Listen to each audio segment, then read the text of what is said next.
Hey everybody, Dave here. Today I'm going to be making a video about OutSystems. It's a low-code app development tool. You might compare it sort of to Power Apps in Power Platform, but you can make some of the same kinds of apps, but they're very different tools. The reason that I'm making this video is not really to show as a tutorial or to get people to buy OutSystems or any of that. I'm just trying to make myself learn it better. That's what I did with Blue Prism. That's what I started doing with C# and stuff like that, which by the way, I haven't given up on C#. I have just expanded. I'm doing C# and Python and Golang and trying to get better at various technologies that are related to deploying apps and stuff like that. So I've gotten obsessed with that. I haven't made any videos because I've been busy with those kinds of things when I'm not working, but I'm now making a video just trying to get myself to go in depth into something. And OutSystems I can now use at work in addition to Blue Prism and Power Platform. So that's why I'm trying to dig into it more. What I'll be doing today is not particularly complicated. So if you have used OutSystems before, you're not going to learn anything today. But if you've never used it before, I think this could be a good video to just see what's possible, to see how difficult it is to do some basic stuff. And I think you'll find it's rather easy for some things, and then other stuff you need some background programming knowledge or relational database management concepts and that kind of stuff. But let's go ahead and just jump in, and I'm just going to come up with an idea. I haven't thought this through at all, so this could be a struggle, but I think we'll get through it. You know what we should do is we should ask ChatGPT. Let's see what ChatGPT has to say. What should I make a low-code app about? I need an idea that will require me to make a few tables that are related to each other, but also not go overboard on complexity. A book club manager. Okay. Oh man, I don't know how much of that I cut out, but I was laughing for a little while about some of the ideas ChatGPT gave me. They were not bad ideas, but this might be too hard for me. Okay, so this is our idea. What we need to come up, oh, it actually told us tables right here, so we can just copy these. These are the tables we need. But what we want we need to know some column names. So we've got the book name. We probably need the author, maybe year of publication. Do we need the genre? And then there might be others, but we'll come back to it. We will also need an ID column for all of these, but I think maybe that's automatically created. Okay, so we can do ID, ID, ID. Okay, members. So we'll call this the member table. Let's take off the plural. Meeting table and book review table. Okay, members have names. We need a first name. Last name, book review. Okay, so there will be a book identifier in this because in a review, you're reviewing a book. We probably need a message or let's give it a subject and a body. That way they can give their quick synopsis of what they thought, a longer description, and I also need a rating maybe. So maybe 1 out of 5 or something. Maybe we could call it role. Actually, I might remove that. I'm not really sure. Let's mark it out for now. So we actually need a book review. Here we're going to need a member ID identifier and a book identifier. Okay, the meeting, we are going to need a table where we store both member and meeting. So we'll call it member meeting. This will be the junction table between these two. Main topic. We could do date time. I'm not sure if we need an ID for this. Maybe we do. Let's go member ID and meeting ID identifier.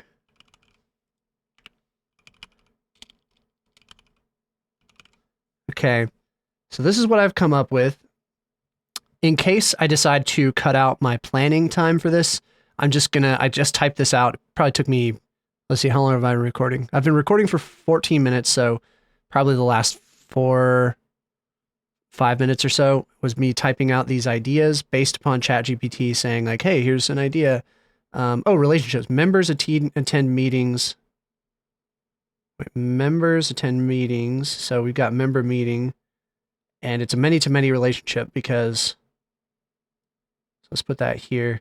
It's a many-to-many relationship between member and meeting. You can have multiple members in multiple meetings. And then meetings discuss a book. Oh, okay. Okay. So instead of main topic, we need book identifier. So let's make this a little simpler. Thoughts and give them a rating. Okay. So once again, just in case I haven't explained this, I may cut out some of the planning portion. It probably took me about 5 or 6 minutes to plan that out. And what I came up with is we've got, right, ChatGPT saying Book Club Manager. We'll make an app called that. We'll just call it Book Club Manager. And we'll have 5 different tables so far. There might be something I'll realize later that I'm missing. We've got book, member meeting, meeting, and book review.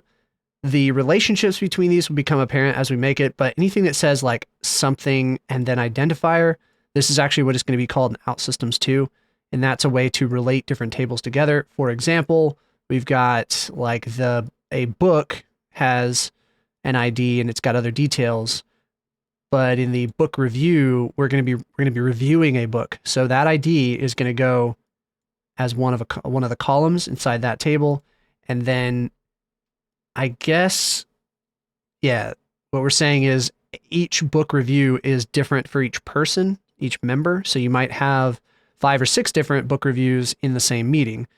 So we relate the book review to the person and to the book. And then the book is related to a meeting right here. And then a meeting is also related to a member through this table. That might be confusing, but this... if you were confused by that, or you don't even understand why I'm doing any of this stuff, it becomes obvious after you try to build a few apps. And I may be just taking for granted how hard that is to think through, but let's go ahead and make that. So I'm going to take this and put it sort of, I might put it off the screen a little bit. So we're going to call this, what was it? Book Club Manager. So I'm going to go create a new application.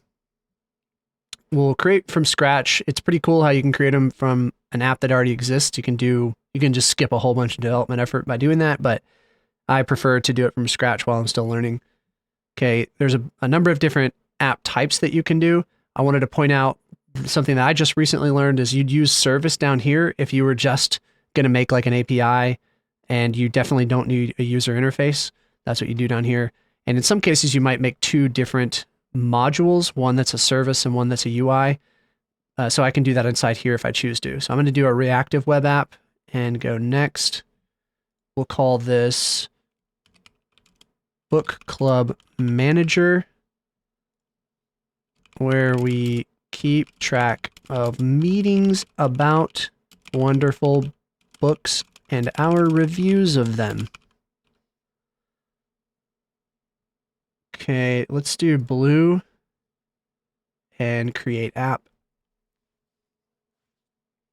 Here's where I think I mentioned a moment ago, if I didn't cut it out of the video, that you can create different modules, and the modules, you can have, as many modules as you need to for a single app. And one reason you might split them up is like do a UI module and a database module, an API module. I don't really know how much OutSystems developers normally split them up, but for sure, you typically want to separate your data layer from your UI layer so that you can separate your front end from your back end logic, that kind of thing. But I'm just speaking of that in general because I don't know that I have a whole lot of information there. But I'm going to call this the Book Club Manager. Do we want to split these up into? I think I'm not going to do that for now. I'm going to just create one module and put everything inside of it because there's nothing wrong with doing that. It's just that you might cause a headache for yourself later when you need to make changes. But I'm just going to do this for now.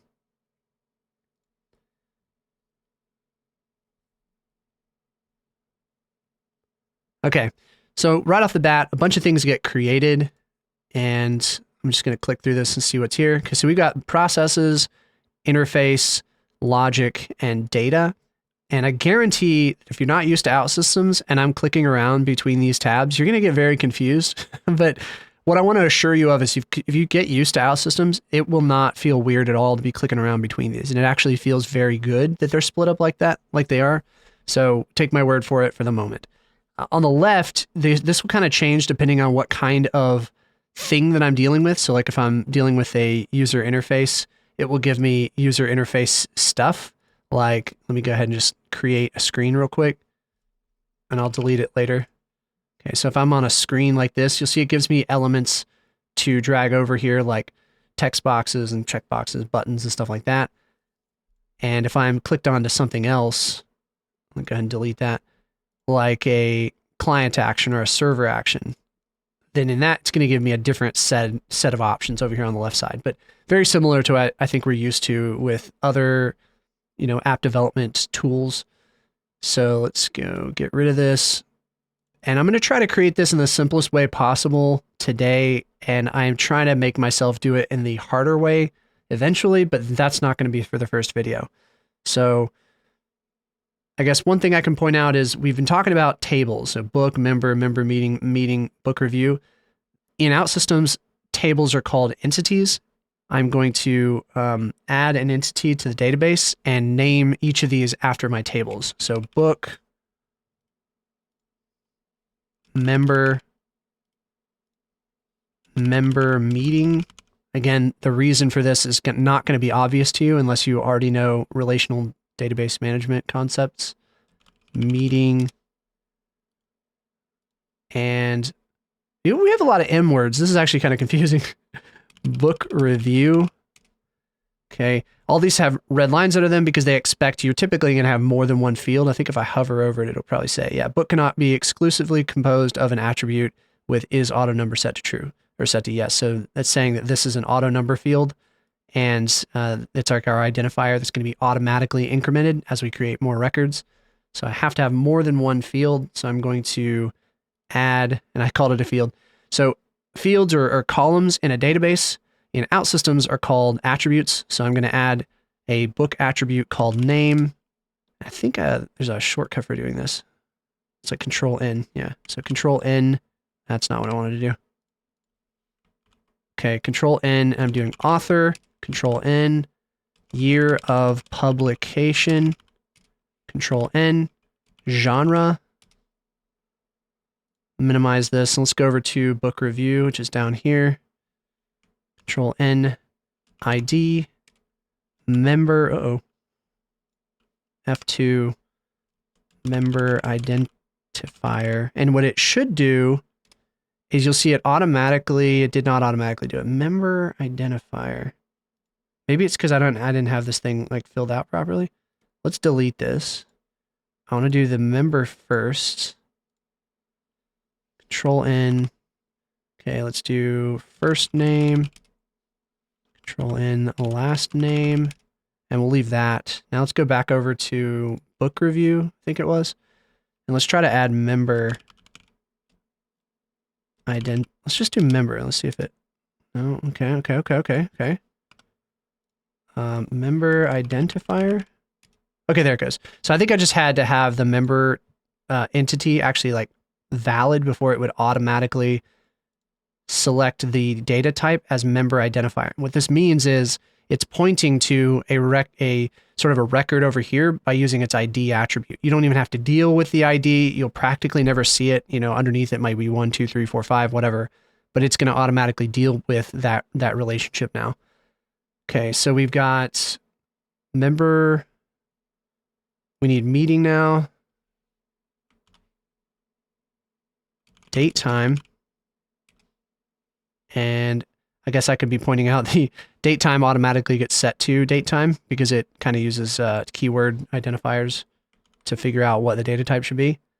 Book identifier. And you can see it chose book identifier because I've already created book up here. So when I typed book identifier, it's like, oh, I want to point to this thing over here. And in just a moment, I'm going to show you how they're related to each other automatically too. So member meeting, this is one that's kind of weird. It's like a junction table. There's probably other names for it, but it's the concept of making a many-to-many relationship. There can be many members in a meeting, and there can be, and each member can have multiple meetings. So we're going to put one entity attribute as member identifier. You know, I think I can actually just call it member, can't I? Let's just see. It does not do that. Okay, that's fine. It's fine. Identifier and meeting identifier. All right. Now that I've created the relationships between everything, you see there's no squiggly lines anymore. Okay, so let's just see, take a gander here at the fields in book and book review. Oh, okay, I didn't do all of these. All right. Control N, book identifier. Control N, thoughts. Control N, rating. Okay, now rating, I don't know how we'll implement that. I think that you can probably do stars and stuff in this tool, but I don't remember. So I think what we'll do is give it like an integer, and we will, at some point, maybe we'll try to make the maximum value be like 5 or 10 or something. And the default value can be 0. Auto number is mandatory. Say yes. I think that we will make a number of these things mandatory. Okay, we do need to have a book name, so we'll make that mandatory. Book names can probably be pretty long, so let's give that like 300 characters. Authors' names, that probably can be much longer, so we'll give that 200 characters. Does need to have an author, does need to have a name. Year of publication, we will not make that mandatory, even though all books would have that. Should we just make it mandatory? We should make it mandatory. Okay, this is not an integer. Year of publication. Oh, it is, because it's a year. Okay, that's fine. And genre, text. I don't know how long the genre names can be, but let's give them 200 characters. And I guess we can make that mandatory. Now, I think what we'd want to determine is like, do we need a genres table? And maybe we'll convert to that later. But for now, I'm just going to leave it as like plain text. People can type whatever they want there. There's so many genres out there anyways, so. Okay. I'm going to say that even if we did anything wrong in here, it's not a big deal. We can come back and fix it. But member identifier, meeting identifier. Okay, let's go with this. Now, what we just did, I don't know what I cut out of this, but let's see. I've been recording for 29 minutes now, so I think that was probably 15 minutes or less to actually create these. That's after having, decided what tables and I guess what entities and attributes we were going to have. So now this is what I think is the fun part. First though, let's go ahead and publish it once, and I'm going to populate some of this with some data. I think you have to publish the entities or the tables to the database. They have to kind of exist already before you can put data into them. Okay, so I probably skipped that. It took about, just so you know, it took about 65 seconds for it to deploy what I'd made so far so that we can open it up. I'm going to open it up in the browser now. And here's our, oh, right. Okay, let me go. I don't think we have a UI, so I can actually just close that. So there's nothing to look at. Yeah, we don't have a UI anyways. Okay, so we published it though. Now I can go over and just like add some data to some of these. I'm going to go into book. I double clicked on this to open it up and it's trying to fetch data, but there's nothing there. So I'm just going to hit add row and type something into this. So Pride and Prejudice, Jane Austen. Okay, so I have finished typing a few more out. Anyway, so let's go ahead and click apply, and this is going to actually write these rows to the database. And if I were to refresh, F5 this, yeah. Let's click away. Okay, go back, and you'll see that it should actually, oh, it is still publishing it. Okay, here we go. So I'm going to come back away. You see that it actually pulled that data from the database, and weirdly that it's in that order, but that's fine. Okay, And then I'm going to go ahead and add some data to our members table. Dave Morris. And then I like to put the Three Stooges in here. Mo, Stooge. Okay, apply. And then let's go ahead and I guess we could just leave the rest of these and we could fill in some details from the UI once we create it. Okay, so now we're at what? I've been recording for 40 minutes. I'll have definitely cut out some of this video, so it will appear to be less time for you, but I wanted to give you like a sense of time for how long it's taking me to create this. I guess I should stop and mention that some of the stuff that I'm doing where I'm like typing things in manually here and I manually created these tables or these entities, like there are other ways to do that. You can like, well, let's see. You should be able to import new entities from Excel and it will, you go pick oh, here we go. Yeah. So like this is one from an exercise, but you can kind of have your data in Excel already and then you can import it table by table. It'll create based upon your columns, your different attributes. It'll guess the data types. You need to fix it a little bit and then you'll be done. I personally just don't prefer that. I really actually enjoy manually creating these. So I just liked doing that. Okay. I'm going to go ahead and publish this now. And then once it's done with that, I'm going to do the next step, which is creating just some basic user interface, user interfaces, just some basic UIs. So let's go over to the interface tab and double click on main flow, back over to data. So we've got the main flow open right here and you can see how it shows you can drag stuff like a screen from over here and then you can create the screen, or you can drag an entity from over here. It'll automatically create your screen. And that's what we're going to do. Before I do that, let me show you the entity diagram actually. Here, I can just drag these various entities. It's kind of annoying that it's expanding this for me. Okay. Drag these on. Like this. Okay. So I thought there might be somebody who's wanting to see an entity diagram. I know some people love these things, so I figured I'd just show that, the relationships between each of these. I feel like there's something wrong here, actually, because member identifier is not linked. So I guess that's helpful that I created this entity diagram.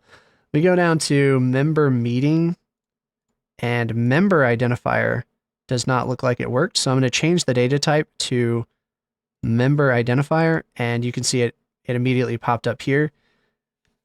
And so we've essentially accomplished our many-to-many relationship between meeting and member through this junction table, and then we've got our other relationships too. Okay, so let's go back to the interface tab. We want to have the main flow showing in the canvas area. Go over to the data tab, and I'm going to drag over each of these one at a time, and you'll see that it should create 2 screens per like click and drag. So I'll drop the book entity and it should create 2 screens. One of them will be the book detail screen, which is where you'd edit a single book. So, you know, name, author, year of publication, genre. You can edit it as well as you can add a new one. So you can see how it has edit book and new book, and that's just based upon which one we're trying to use at the time. The other screen it created was books, and this is where you'd have a list of all of your books from that table. And you can see it already created a link on the first column, so you can click it in order to go to the book detail for that row that you clicked on.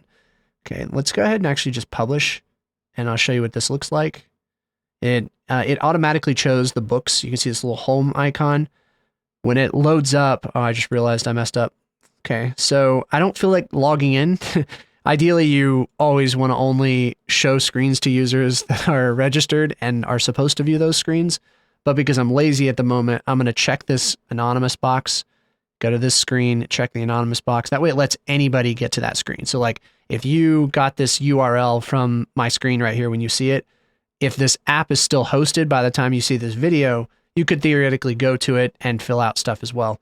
I probably will end up restricting that because I don't want people to go in and be putting crazy stuff in here. I know people on the internet are always trustworthy, but I'm just, just in case. So I'm going to publish this. And once it's done, I'm going to do open in the browser. Do I already have it open? Okay. So for a time comparison, I skipped. So just so you know, publishing just then took like 15 seconds or something compared to a minute the very first time. So I'm going to click open in browser. That opened it off screen. Just do this. Okay, so this is our first screen that it brings us to. Here's our book list. You can see it created our table for us and a button that if I were to click, we can go add a new book. I'm going to go back though, and I could search for a book like The Great Gatsby, and it filters the results. If I had so many that it went onto the second page, it has paging for me, so there would actually be links down here to go to the next page or go back or whatever. I can click on one like Pride and Prejudice and edit this if I realize like, oh, it's actually published in 1814. Then I can save, and that will have updated it. So you can see there's the updated data right there. And so all that stuff is just works by default. There's a little bit extra work to do if you have your database and your UI layers separated into two different modules.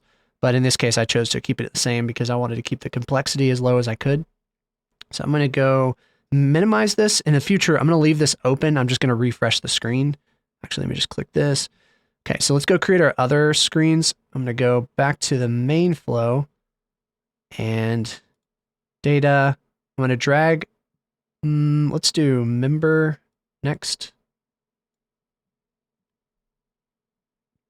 And then let's do meeting. You'll see that these all kind of exactly the same format when I open them. But that's something that I realized when I started using this, using OutSystems. I was like, oh, you know what? That's a good point. Like a lot of your screens can be exactly the same. And I know this isn't a novel idea. It's not like OutSystems was the first to ever do this, but it still feels great. Like despite like whether or not you can do this in other tools or not, I just think it's still really good, you know, on its own. I'm going to drag book review over. It kind of gives us a starting point so we could edit it, do more with it if we needed to. Member meeting, and this will be the last couple of screens. So this is 10. Uh-oh. Value expression must be set in labels.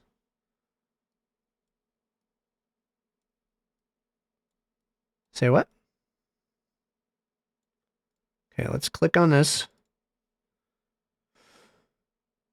Oh, okay. Okay.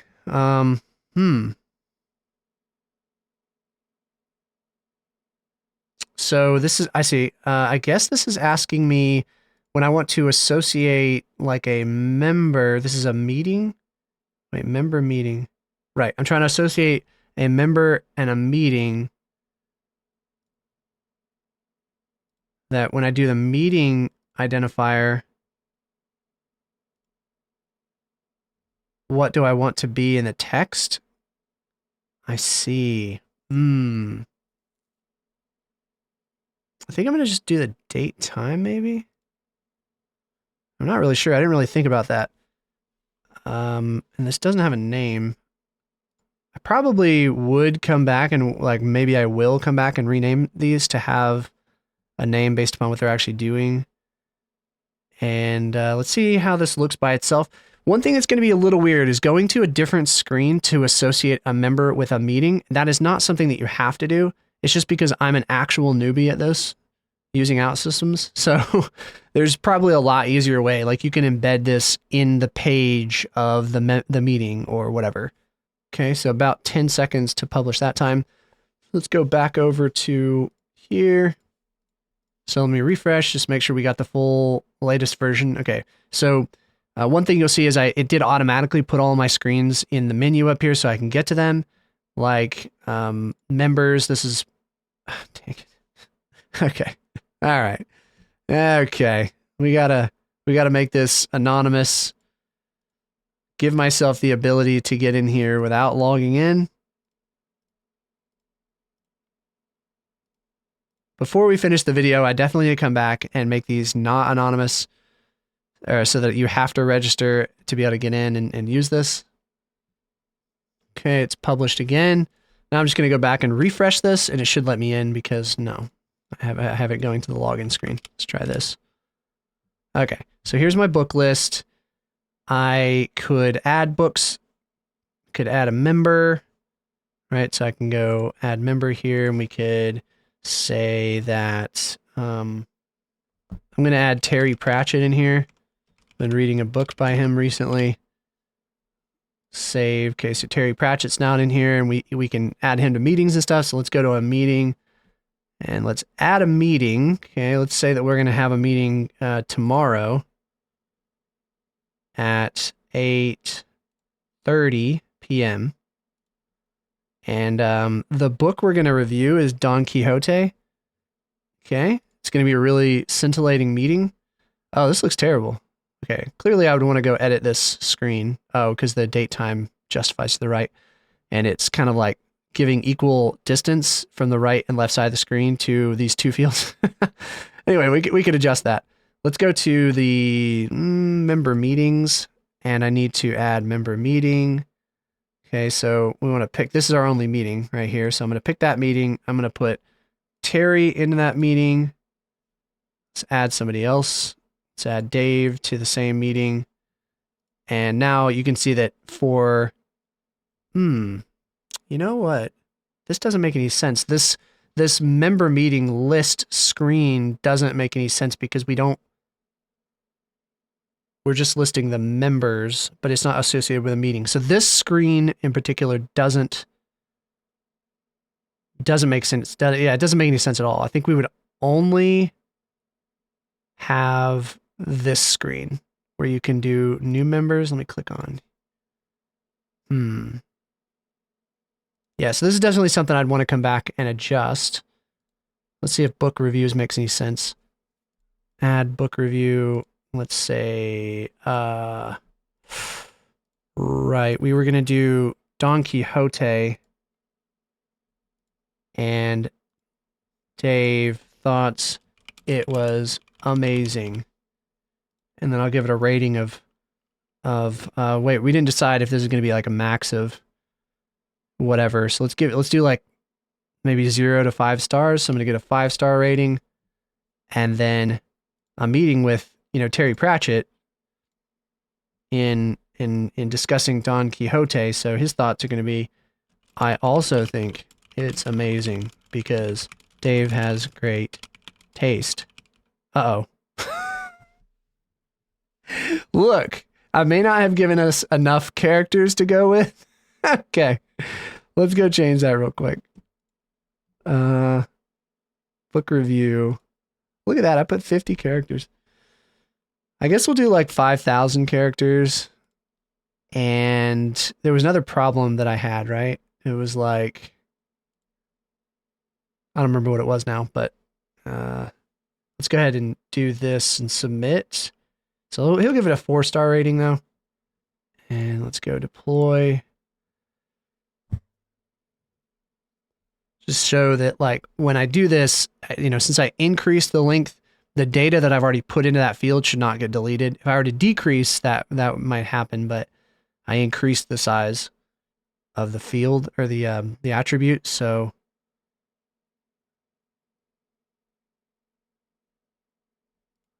okay, so here I'll just go refresh.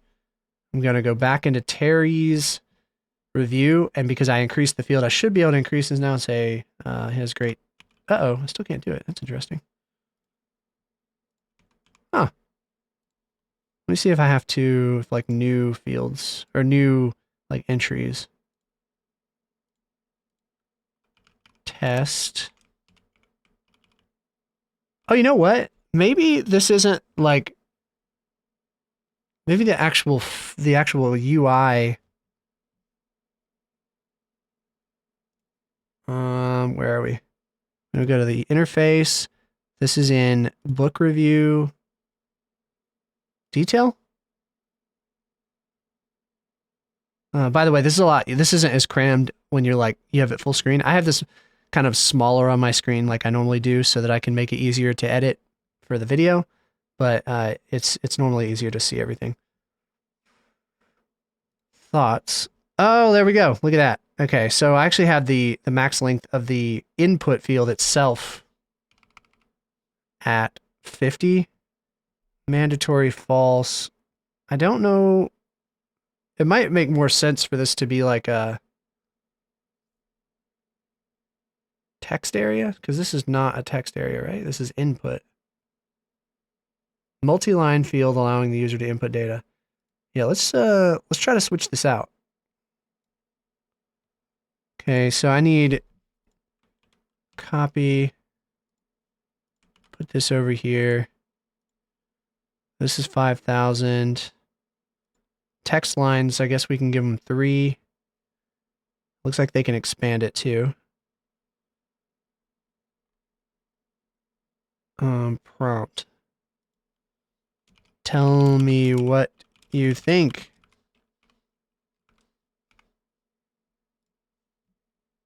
Okay, and then I can get rid of this field. Let's make sure that this... Oh, what happened? This should, let's see, input widget. Delete that.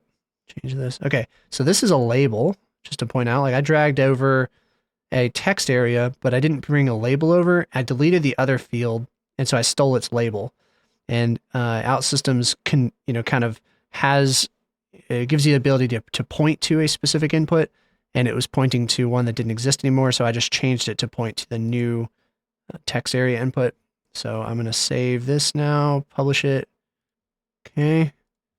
Just go refresh this. Now I think if I go in and try to edit this, it should let me add more. Yeah, so now I've got like a bigger field, and I can drag this to be... Oh, that's pretty nice. Oh my... Oh, that doesn't look good. I don't think it's supposed to do that. Okay, anyway. He has great taste in literature. All right, so we went over our... I guess we can do multi-line. Here's more lines. Blah, blah. Let's see if that gets saved. Yep. Okay, that looks terrible. That did get saved. And let's see, what have we not done anything? I guess we haven't added more books, but like we already know what that would be like. But this is what I would now consider a practically, we got some weirdness, right? Like with the member meetings page right here, but, and we definitely don't have a view of all of our data in the best way possible. So we would want to edit that. So I don't think you can really ever make a fully functioning app you want to use in production without any edits within an hour. But you can already see, you can do quite a lot and get pretty far into it without that much effort. And even some of the things that I worked on, it was kind of like unnecessary, or not unnecessary, but it's kind of my choice, like, oh, I want to be able to type more words into this. Let me figure out how to do that. Oh, I want a different input or whatever.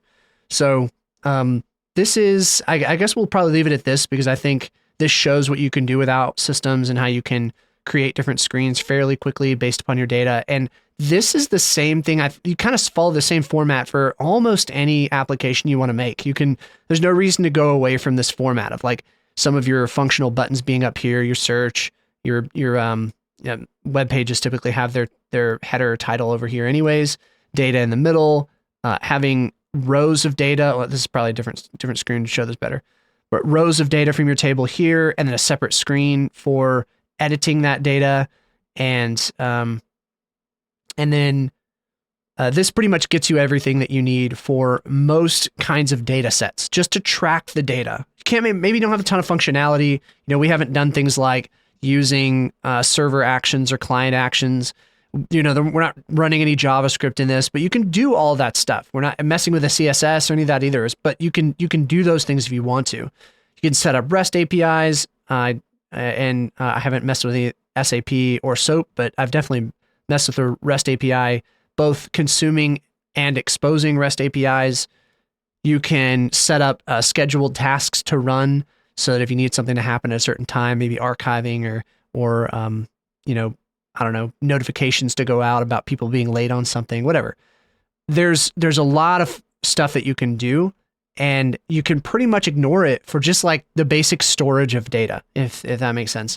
So in future videos, I plan to go over more, and I'm probably going to do the same kind of format where I just build and I learn stuff, explain stuff out loud, realize I did something wrong, figure out a better way to do it, and we'll see what comes next.